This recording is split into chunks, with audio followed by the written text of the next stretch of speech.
Bienvenue à toutes nos sœurs de l'Afrique centrale, de l'Est et de l'Ouest. Nous sommes encore ravis de vous retrouver sur notre programme Malaika, le magazine de la femme chrétienne et africaine. Aujourd'hui, nous allons parler d'un sujet très très sérieux, mesdames, et je suis sûre que vous avez été confrontées de près ou de loin à cette situation. Alors je vous invite vraiment à partager autour de vous que l'émission commence, à inviter vos amis, vos voisines et même des hommes qui sont autour de vous pour prendre conscience de cette situation. Et je vous dis à tout de suite.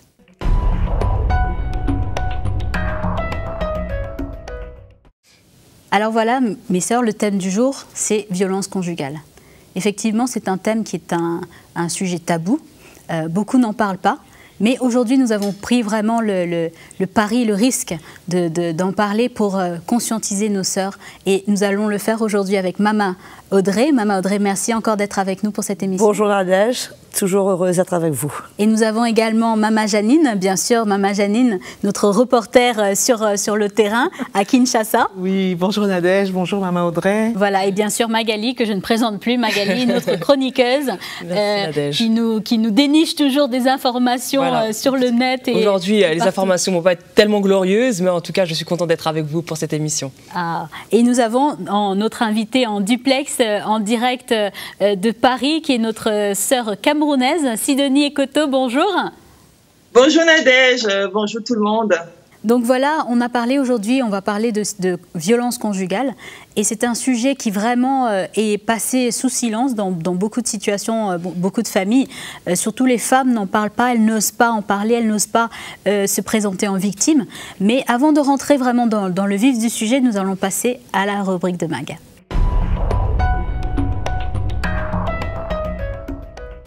Alors voilà, Magali, tu contextualises pour nous? Alors il faut savoir que les violences conjugales, eh bien, c'est un fléau de portée mondiale et puis ça, a priori, n'a aucune frontière géographique. En Afrique, évidemment, les abus sont multiples et restent peu dénoncés malheureusement. Alors à l'échelle mondiale, il faut savoir, Nadège, qu'il y a 35% des femmes, donc c'est 1 sur 3, Mama Audrey, qui subissent des violences au cours de leur vie. Alors en Afrique, les violences à l'encontre des femmes et des filles aussi, hein, j'inclus aussi les jeunes filles parce qu'elles aussi, voilà, tout à fait, elles aussi sont victimes et ça représente vraiment un véritable fléau. Alors vous avez les violences conjugales, sexuelles, mais aussi tout ce qui est sont inclus dans tout cela, dans les violences, les mutilations génitales, les traites. Vous savez qu'il y a encore des traites, hein, il y a encore des esclaves, voilà, dans les communautés, et l'exploitation aussi donc figure parmi ces types de violences. Alors les chiffres sont assez effarants pour ce qui concerne l'Afrique. Par exemple, j'ai pris une nouvelle étude qui a été faite par l'OMS, l'Organisation mondiale de la santé, qui a constaté qu'en Afrique subsaharienne et même dans l'Afrique centrale, eh bien, vous avez un taux de 65,6% de femmes qui subissent des violences. C'est quand même assez... de ce qui est connu. Voilà, exactement, de ce qui est connu. Oui, celle qui arrive c'est bien exprimer. Voilà, c'est bien juste de le préciser. Donc 65,6%. Et vous avez par exemple l'Afrique de l'Ouest, 41,8% de femmes qui subissent des violences. Alors derrière ces chiffres, évidemment, il faut imaginer le quotidien de millions de femmes qui sont piégées dans la violence. Et surtout, ça les prive des droits à la propriété et à l'éducation, parce que quand on est battu, eh bien justement, on a du mal à s'insérer dans la société, à vouloir chercher de l'aide, etc. Donc ça fait une autre forme d'exclusion. Alors Amnesty International rapporte aussi pour sa part, par exemple dans un pays comme l'Afrique du Sud, par exemple toutes les 6 heures, vous avez une femme qui est tuée par son compagnon. Oh là là. Toutes les 6 heures, c'est incroyable. Au Kenya aussi, le procureur général du Kenya déclare que la violence conjugale serait à l'origine de 47% des homicides dans ce pays. C'est un taux énorme, effrayant. Vous avez par exemple le cas de Jeannette Akinyi. Je ne sais pas si Mama Audrey, vous connaissez l'histoire de cette femme en fait au Kenya. Elle a demandé le divorce, c'était en 2006, parce que son mari l'a menacée, l'a tuée avec un couteau. Du coup, elle a été violemment battue pendant ses 10 ans de mariage. Et elle, par contre, elle a pu faire entendre son histoire sur la scène internationale. Elle a été défendue vraiment voilà, de manière remarquable. Mais bon, elle a eu de la chance, si je dois dire, par rapport à des millions de femmes qui, simplement. Elle a osé, elle a eu le courage de le faire. Elle a eu le courage de se défendre et de effectivement trouver des solutions. Alors là, c'est un petit peu dans le monde séculier, si vous voulez, les chiffres que je vous ai donnés. Maintenant, dans le monde chrétien, bon, évidemment, c'est difficile d'authentifier ce qui se passe, mais il y a beaucoup de femmes chrétiennes qui sont battues. Dans le monde chrétien, les hommes utilisent souvent les versets de l'Écriture en citant Éphésiens, l'homme est le chef de la femme, femmes, soyez soumises à vos maris, et donc ils se servent de ces versets pour opprimer leurs femmes et surtout justifier leurs actes avec la parole de Dieu, ce que je trouve vraiment affreux. Hein, et j'ai trouvé le blog d'une chrétienne qui s'appelle Andrea et qui a été battue pendant des années par son mari. Son mari était était un pasteur dans l'église, donc du coup ça renforce le fait que elle pouvait pas parler puisque les chrétiens, voilà, son pasteur avait une place, voilà, était dans une position où c'est très difficile de la critiquer. Et donc elle dit dans son blog que voilà, elle aimait son mari, qu'il était le père de ses 2 enfants, mais que à la maison il se transformait en monstre et que pendant des années il l'a frappée. Et elle a eu du mal pendant des années à dire aux gens, aux chrétiens, aux frères et sœurs. Personne ne la croirait, je suis sûre. Personne ne l'a cru. Personne ne l'a cru. Donc malheureusement, elle a dû se séparer de son mari parce que sa vie était en danger. Mais ça montre, en tout cas ce témoignage montre qu'aussi dans l'Église, eh bien c'est un fléau et que les femmes sont prisonnières de cette situation. Wow. Voilà un petit peu. Le constat est alarmant, Magali, mais c'est vraiment choquant. Justement, Maman Janine, par rapport à Kinshasa, où est-ce qu'on en est pour ce thème justement de violence conjugale? Alors, à Kinshasa, ce thème, c'est le thème qui a été le plus difficile dans le sens où, lorsque j'ai abordé cette question des violences conjugales en milieu chrétien avec des femmes, peu de femmes ne voulaient prendre la parole. Et on sentait que quand même, c'est pas ça n'existe pas, mais qu'elle ne pouvait pas en parler. Et j'ose même pas. Est-ce qu'il y avait de la peur? C'est certain. Alors, de la peur, de la gêne. Souvent, les femmes baissaient leurs yeux. Elles ne voulaient même pas que nos regards se croisent. Et moi, du coup, j'étais moi-même très, très gênée parce que je sentais qu'on mettait là le doigt sur quelque chose de très sensible. Et je ne savais même pas si moi-même j'étais en mesure de faire face à ce que j'allais entendre. En tout cas, j'ai pu obtenir 2 témoignages, dont l'une d'une sœur qui a bien pris soin de préciser que ce n'était pas elle, mais c'est le cas de quelqu'un qu'elle connaît, qu'elle chrétienne. Donc cette femme, en fait, qu'est-ce qui s'est passé? C'est une femme qui est mariée, qui vit son mariage de façon très très idyllique. Et il s'est produit un jour que le mari, du moins le frère de son mari est venu en séjour dans leur maison. Et donc il rentrait tard et son mari lui exigeait en fait de lui cuisiner à manger quand il rentrait, de lui faire notamment le foufou. C'est un plat qu'on mange là-bas tous les jours. Et cette femme était étonnée parce que son mari, jamais, quand lui rentre tard, son propre mari ne lui impose ce genre de demande. Mais pour son frère qui venait du village, il fallait absolument le faire. Donc elle a refusé parce qu'elle était fatiguée. Et son mari a commencé à lui porter des coups. Parce qu'elle refusait. En fait, c'était un manque de respect. C'était par rapport à sa dignité Souvent, c'est lié à de la coutume. Dans certaines tribus. C'est-à-dire que tu déshonores le mari si tu prends pas soin de son frère. C'est une insulte à la famille. C'est une insulte, tu déshonores le mari, tu es comme une opprobre en fait, parce que ça montre quelque part que le mari n'arrive pas à tenir sa femme. Et donc, qu'est-ce qui s'est passé? Il a commencé à battre sa femme n'en est pas restée là. Elle a demandé de l'aide auprès de sa belle famille. Et là, ça a été pire. Sa famille aussi lui a dit, écoute, tu avais qu'à lui faire le son foufou à 1h du matin. De toute façon, ça ne t'aurait pas tué. Et donc, elle a recherché de l'aide, mais sa famille n'a pas été un soutien pour elle. Sa famille ou celle du mari plutôt? Les deux. Elle a même sa famille? Oui, même sa famille, puisque c'était pas grand-chose de se lever à 1h du matin. Pour le foufou, ça se fait en 5 minutes, c'est pas quelque chose de très long. Donc, quelque part, la fille, elle avait un peu exagéré, quoi. Donc, elle n'a pas eu de l'aide de la part de sa famille, ni de sa belle famille. Et ça s'est même soldé, finalement, par un divorce. Mais bon, le fait est que le mari était violent. Et j'ai un deuxième témoignage qui est encore plus fort, c'est le témoignage d'une femme qui est dans une église et cette femme elle a des responsabilités. Donc elle prend soin des sœurs. Toujours à Kin? Alors là c'est dans une province de Kinshasa qui s'appelle le Bandundu. Et là cette femme son pasteur qui l'a trouvée vraiment très très, très belle, très gentille, et puis en plus elle servait le Seigneur de tout son cœur.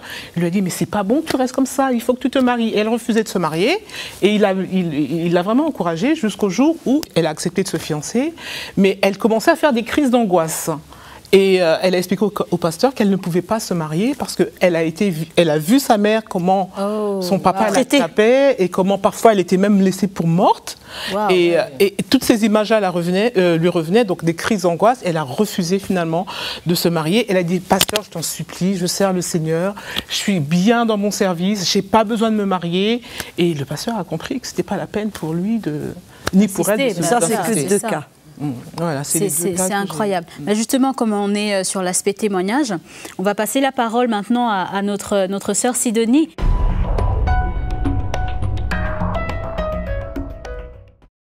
Sidonie aussi qui a un témoignage assez fort de ce que tu as vécu. Sidonie, est-ce que tu peux nous éclairer un petit peu sur ton parcours personnel justement au niveau de ta relation avec ton mari? Qu'est-ce qui s'est passé? Comment ça a commencé, etc.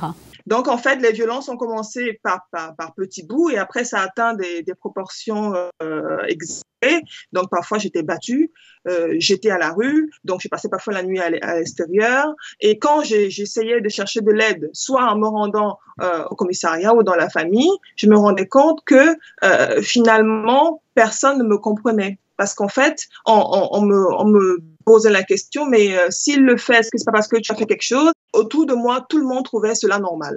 Alors, une femme dans ma position, au niveau de l'Afrique, malheureusement, il y a un fait qui est réel, c'est que les violences conjugales, quand elles n'ont pas atteint un certain degré que physiquement, ce soit vu que la femme a, par exemple, un œil au beurre noir, ou alors, qui a une atteinte physique, elle est malade et tout, il n'y a pas une action proprement parlée qui est faite. Sur le plan juridique, je suis allée voir des associations. Au niveau du commissariat, on a ce qu'on appelle les services sociaux, qui sont venus, qui m'ont entendu, qui ont écouté ce que j'avais à dire, qui m'ont posé des questions et qui ont ouvert une enquête. Mais en attendant que l'enquête était ouverte, je n'avais pas d'autre choix que de retourner chez mon mari. Et en fait, quelque part, selon mon ressenti personnel, il y a toujours eu, au niveau de l'Afrique, ce manque-là de protection, en fait. Voilà. Parce qu'en fait, il n'y avait pas de la matière pour que les services sociaux décident que voilà, elle va être protégée, cette femme-là. Si vous continuez, voilà ce que vous encourez. C'était juste, en fait, oui, une conciliation, ne faites plus ça, monsieur, vous savez que ce n'est pas bon. Mais il n'entendait pas, en fait, quelque part, quelqu'un pour lui dire, mais monsieur, battre une femme, avoir de tels actes de violence, voilà les conséquences pour elle et pour les enfants. À cause d'autres problèmes aussi, j'ai connu le Seigneur. Avec ce que l'Évangile m'emmenait, j'ai partagé cela avec les serviteurs de Dieu, avec des pasteurs, qui eux, maintenant, ont pris la décision de rencontrer mon mari pour lui parler. Et au tout début, il n'a pas voulu comprendre, voilà, parce que voilà, il menaçait toujours que voilà, si elle revient, voilà ce qui va se passer et tout. Donc, la solution qui avait été trouvée de manière temporaire, parce que l'Église a voulu que je puisse être hébergée chez une sœur, parce que quelque part, ma vie était en danger. Merci beaucoup, Sidonie, mais vraiment, c'est incroyable d'avoir pu partager cela avec nous. Maman Audrey, quand on écoute le témoignage de Sidonie, c'est presque affolant de voir comment ça s'est dégradé. Voilà, ça c'est allé vraiment crescendo de petites oppressions, après ensuite violence physique, etc. Que peut faire une femme dans cette situation? Je pense que, bon, premièrement, j'aimerais saluer vraiment le courage de Sidonie, qui a compris dès le départ que ce n'était pas une situation normale. Voilà. Ce n'est vraiment pas normal qu'un homme batte sa femme. Tout à fait. Surtout s'il est chrétien et que la parole de Dieu est très claire, que les hommes doivent aimer leur femme comme Jésus a aimé l'Église. Et le Seigneur n'a jamais battu l'Église, mais il a donné sa vie pour l'Église. Donc, que Sidonie ait fait cette démarche, ait été approcher les services sociaux, n'est pas restée là, les bras croisés, à accepter son sort. Elle n'est pas restée victime, en fait. Voilà, accepter son sort, elle a fait ce qu'elle pouvait, avec les moyens du bord, les services sociaux, le pasteur, hébergé ailleurs, en attendant que l'enquête se fasse. Je trouve que tout cela, ce sont des choses à la portée de toute femme. Bon, ça ne voudrait pas dire que tous les pasteurs vont réagir de la même manière. Je ne sais Bien pas sûr, mais on l'espère. si les services sociaux sont les mêmes dans les différents pays d'Afrique, mais c'est sûr que la base de tout, c'est de comprendre que ce n'est pas du Seigneur, que ce n'est pas dans ce que le Seigneur demande de la soumission, ce n'est pas du tout d'avoir accepté d'être battu, et que le Seigneur a quand même, il a bien dit dans sa parole que ce que le Seigneur désire, c'est que nous vivions en paix. Tout à fait. C'est ce que Paul dit dans le livre des Corinthiens, c'est ce que nous vivions en paix. Maintenant, si le mari n'est pas chrétien, voilà, il y a des réactions différentes possibles que si le mari est chrétien. Puisque dans le cas où le mari n'est pas chrétien, la Bible dit très clairement, si le mari ne veut pas vivre avec cette femme, il est libre de lui de partir. Dans ce cas, la femme est libre. Mais dans le mari chrétien, là, c'est un petit peu plus compliqué. Il y a d'autres solutions qu'il faudrait rechercher. Justement, on parle de violence physique, mais la violence conjugale peut avoir plusieurs formes. Toutes sortes de formes. Là, moi, j'ai noté pour certaines, il y a de la violence psychologique, donc verbale, il y a de la violence sexuelle, il y a des chantages, il y a toutes sortes de manipulations, d'oppression, de harcèlement. Et Maman Janine, tu nous parlais également de la violence économique. Oui, la violence financière et économique, c'est-à-dire que l'homme... C'est lui qui travaille, donc c'est lui qui a les ressources. J'ai eu des témoignages de femmes qui sont dépendantes de leur mari par rapport à tout, même par rapport à l'achat de serviettes hygiéniques. Ça paraît incroyable. Mais l'homme exerce le contrôle total. Le contrôle total. Le contrôle total, surtout, et même il peut la faire patienter pour l'achat de ce type de produit. C'est l'homme, c'est lui qui décide.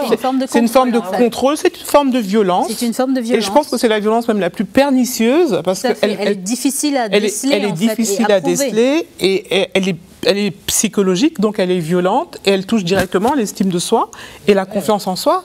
Imagine-toi une femme mariée qui doit demander de l'argent à son mari, qui est dépendante, qui va dépendre et qui ne va pas forcément avoir la réponse tout de suite. Oui, c'est ça. C'est un jeu pervers dedans. Voilà, je te tiens en fait par les finances. Pour elle, l'homme, c'est le commencement, c'est l'alpha et l'oméga de toute chose. Elles vont commencer, elles vont dépendre de lui, elles vont subir ce genre de violence et souvent, c'est des femmes qui n'ont pas eu accès à l'éducation. On ne retrouve pas forcément cette même violence dans les milieux plus aisés. J'ai eu aussi un témoignage qui n'était pas vraiment glorieux non plus, d'une femme qui était mariée à un médecin et qui, effectivement, subissait ce genre de violence psychologique. Contrôle. Et je pense qu'il n'y a pas beaucoup de cadres légaux non plus. Voilà, des fois le recours n'est pas... Moi, je pense que les cadres existent. Oui.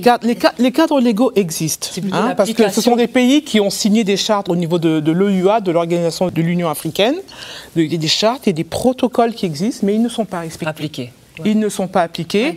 C'est-à-dire que sur le plan légal, les femmes n'ont vraiment aucun recours. Il faut simplement qu'elles trouvent des solutions.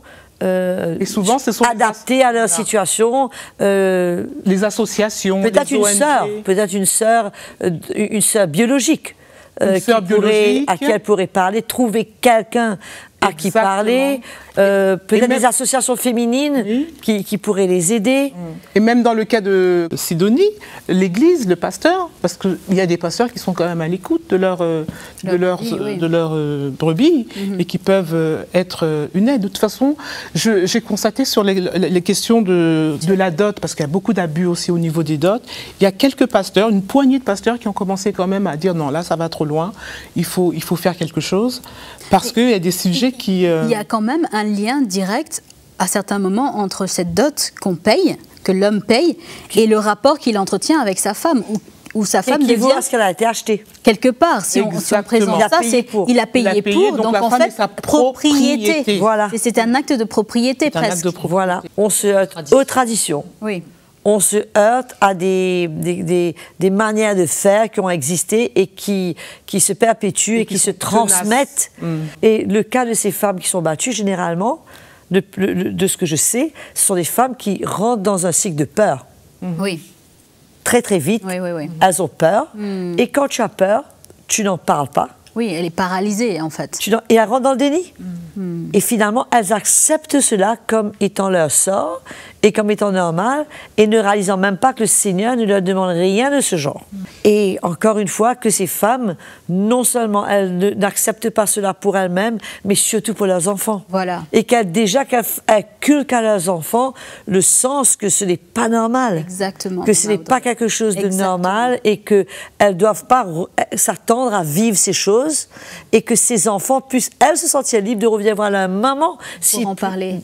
Un jour, c'est le cas de ces filles, puisque sinon, on reste... Tout ce qui est dans le silence ne fait que se multiplier. Vicieux, en fait. Ne fait que se multiplier. Allons parler du cas où le mari est chrétien et que, comme Magali nous donnait l'exemple, il est un pasteur ou il est un serviteur de Dieu, en tout cas, bref, il connaît le Seigneur. Qu'est-ce qu'il faut faire dans ce cas-là si des fois il utilise même à certains moments les versets bibliques pour dire « femme, soumets-toi ». Oui, pour justifier, parce que parfois, c'est très subtil la façon que ça peut être manipulé quelque part, parce qu'il va dire « oui, soumets-toi à ton mari », la Bible le dit, si on te frappe sur la joue droite, dans la joue gauche, si elle refuse les actes de violence, il peut dire « ah, ma femme, elle est insoumise, elle est rebelle, etc. » Donc, comment est-ce que écoute, si elle veut se battre avec la parole de Dieu, elle peut se battre avec la parole de Dieu. Hein. Elle peut aussi dire, la parole de Dieu te dit d'aimer ta femme et de donner ta vie comme Jésus a donné sa vie pour l'Église. Si on va se battre au niveau de la parole, mais ça ne va pas vraiment marcher, puisque ça n'a jamais été le contexte que le Seigneur a prévu quand il a dit « soumets-toi », c'est-à-dire accepte tout, dis oui, subis tout, non. Il n'a pas dit subis tout. Éclairez-nous, Maman Audrey, sur justement cette notion de soumission. Jusqu'où va la soumission et comment se soumettre selon le Seigneur? Je crois que la soumission, c'est une attitude de cœur. Ce n'est pas de dire oui à tout, c'est une attitude de cœur. Et plus on connaît le cœur du Seigneur, plus on sait ce que le Seigneur s'attend de nous. Et puis on comprend ce que Dieu aussi dit dans sa parole. Donc c'est très important de savoir qu'à aucun moment le Seigneur ne soutire ou n'approuve de la violence sous quelque forme qu'elle soit. Tout à fait. Le Seigneur n'est certainement pas dans ce cas derrière, il n'approuve pas le mari. Le Seigneur parle de soumission à un homme qui aussi est censé se soumettre à Christ. Voilà, ça je pense que c'est le... Il y a un ordre d'autorité, comme on en a déjà parlé dans les programmes précédents, tout à fait, où c'est Dieu, Jésus, l'homme, la femme. Voilà. Mais quand l'homme n'est pas sous l'autorité de Christ, c'est une autorité dans la chair. Et je ne suis pas appelée à accepter une autorité dans la chair. Ça ne veut pas dire que je suis appelée à me rebeller. Mais déjà, je peux dire, écoute, je suis désolée, mais ce n'est pas biblique ce que tu fais là. Voilà. Je peux en parler à mon pasteur, je peux en parler à la femme de mon pasteur, dans le cas où ils sont des gens de confiance. C'est même très important, je pense que même pour ceux qui peut-être ne sont pas victimes, mais sont témoins de ces situations, de comprendre en fait que la femme qui réagit et qui n'accepte plus ce type de violence, en fait, n'est pas rebelle. Elle veut simplement sortir de ce cercle vicieux qui n'est pas normal. Une vie telle que le Seigneur avait prévu. Conçoit, le Seigneur veut que nous vivions dans la paix, dans l'amour, dans la joie. Une harmonie familiale. On a beaucoup parlé aussi de normalité. C'est vrai que quand il y a les violences conjugales, par exemple, la police elle-même n'intervient pas dans les problèmes de violences conjugales en Afrique. Ils refusent, pour eux, il y a beaucoup de notion il y en a beaucoup, mais aussi il y a beaucoup cette notion de normalité, de taper sa femme. Ça fait partie aussi des mœurs, ça fait partie aussi de la culture, et les gens ne s'en étonnent pas vraiment. C'est un héritage en fait qui est quand même assez lourd, en fait, à ça. Et l'acte de violence est normalisé. Alors moi je me demandais, Audrey, peut-être que vous êtes d'accord avec moi ou pas, mais est-ce que l'Église n'a pas un rôle à jouer justement dans la conscientisation des... Parce que si la police n'intervient pas, si les lois ne sont pas appliquées, c'est le rôle clé. Quel refuge est là, en fait. C'est là où la lumière doit venir. Le cœur de Dieu est brisé de voir l'état de ces femmes. Les pasteurs doivent être les premiers à en parler, et j'espère qu'il y a des pasteurs qui nous écoutent et qui se trouvent être là, ou les femmes de pasteurs qui nous écoutent, et que quelque part le Seigneur s'attend à ce qu'elles réagissent et qu'elles parlent de la part du Seigneur auprès de leur mari, qu'elles encouragent les femmes à en parler, qu'elles prient à ce sujet, qu'elles puissent faire confiance pour que le mari change, mais il n'y a que l'Évangile qui change le mari. Mais justement, Maman Audrey, une femme qui, dans le cas de Sidonie, disons, elle vient de sortir de ce traumatisme, parce que vraiment, je ne trouve pas d'autre mot que traumatisme. Comment est-ce qu'elle se relève de ça? Comment est-ce qu'elle peut se reconstruire? Il n'y a que le Seigneur, encore une fois, l'Évangile, que le Seigneur qui peut nous restaurer. Et la base de tout cela, c'est le pardon. Puisque le Seigneur ne peut pas nous restaurer si dans notre cœur on en veut, on garde de l'amertume. Je sais, c'est dur, c'est une œuvre de Dieu dans notre vie, mais il faut arriver à pardonner. C'est dur de pardonner quand on a passé des années sous les coups. Non, mais il faudrait pardonner tous les jours. il ne faudrait pas traîner et garder ces choses dans notre cœur, parce que cela est encore pire pour nous. Et quand tu parlais de ça, je me suis souvenu, le Seigneur m'a ramené une image. Quand j'étais au Zimbabwe, on a visité un genre d'extension d'hôpital. Il y avait une femme qui était là, qui avait été battue par son mari, avec, vous savez, les trucs qu'on moule le café, là, les grosses spatules. Là. Oh, waouh! Et c'était comme sur les fesses. C'était comme une brûlure. Elle avait perdu la peau. Elle est restée 3 mois allongée sur le ventre pour être guérie de cela. Mais au moins, elle a eu des soins. Oui, et elle ne retournait pas à son mari, puisque sa vie était en danger. Mais il y a des cas de figure si je n'ai pas d'enfant. L'enjeu est quand même bien plus simple. Je peux trouver un abri chez une sœur, personne ne sait où je vais. Je vais pas, si je sais que mon mari, tous les jours il rentre du travail, il est sous, il ne connaît pas le Seigneur, ou il connaît, et il est quand même dans la chair, et il est sous, et il veut me battre, ou emmener des hommes chez moi, ben écoute, je vais pas rester là à l'attendre. Il y a bien quelqu'un, je demande au Seigneur, montre-moi chez qui je peux aller, montre-moi à qui je peux me confier. Le Seigneur est votre partenaire. Amen. Le Seigneur est votre ami, il est avec vous dedans. Et pour vous aider à éviter cette situation et à trouver des solutions. Je suis sûre qu'il a une solution et qu'il peut mettre des idées qui sortent de l'ordinaire qu'on ne va pas évoquer nous ici. Mais le Seigneur peut certainement vous conduire, comme Sidonie, d'avoir eu affaire aux associations, aux services sociaux, aux pasteurs. Malheureusement, mes sœurs, je sais que cette conversation est vraiment passionnante, mais nous arrivons malheureusement au mot de la fin.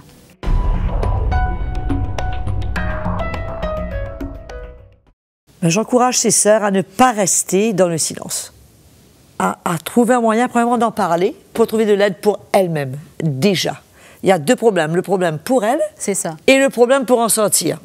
Leur réaction, leur attitude dedans, elles ont certainement besoin d'aide et qu'elles cherchent de l'aide là où elles peuvent le trouver. Et si elles ne trouvent rien autour d'elles, Malaika est là et on est là pour vous aider. Et deuxièmement, d'en parler, de faire confiance au Seigneur. Je pense qu'en Afrique, s'il y a quelque chose, il y a vraiment des femmes de foi. Amen. Des femmes de prière et des femmes de foi, et qu'elles puissent chercher l'aide du Seigneur là-dedans. L'encouragement, le réconfort du Seigneur est une solution de la part du Seigneur, et compter sur le Seigneur pour changer le cœur de leur mari, qu'ils puissent entendre l'Évangile et que Dieu puisse atteindre leur cœur. Amen. Super, merci beaucoup mes sœurs, merci Sidonie d'avoir été avec nous et merci à toutes celles qui nous ont suivis pour ce programme. Vraiment, nous voulons vous encourager, si vous êtes victime de ces abus, de vraiment ne pas accepter la situation et surtout, tournez-vous vers le Seigneur. Exactement. Il vous aime et il veut vous donner une solution. Et je pense que le fait même que vous regardiez ce programme n'est pas un hasard, le Seigneur veut vous aider. Alors je vous encourage, écrivez-nous. Envoyez-nous vos témoignages, envoyez-nous vos situations sur Facebook. Vous pourrez prendre contact également avec Maman Audrey si vous le souhaitez pour que nous puissions ensemble prier et trouver la solution que le Seigneur nous donnera. Je vous dis à très très bientôt.